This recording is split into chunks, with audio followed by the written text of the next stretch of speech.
நடராஜருக்கு எத்தனை விதமான அண்டாவா பால், தயிர், இளநீர் எல்லாம் இருந்தாலும் கூட முதல்ல அவர் திருமேனியில படுகிற அபிஷேகம் எது தெரியுமா?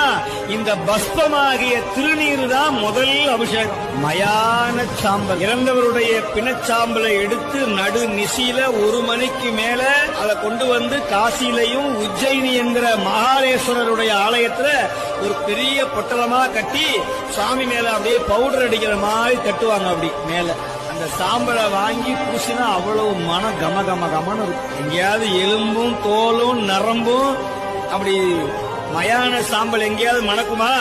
அங்க வாங்கி பூசிப்பாங்க. நடராஜருக்கு எத்தனை விதமான அண்டாவா பால், தயிர், இளநீர் எல்லாம் இருந்தாலும் கூட முதல்ல அவர் திருமேனியில படுகிற அபிஷேகம் எது தெரியுமா?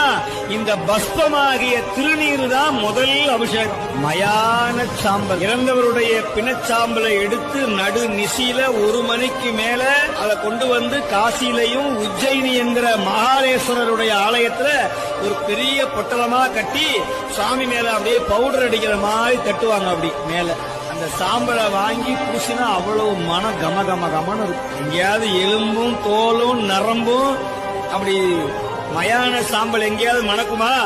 அங்க வாங்கி பூசிப்பாங்க. நடராஜருக்கு எத்தனை விதமான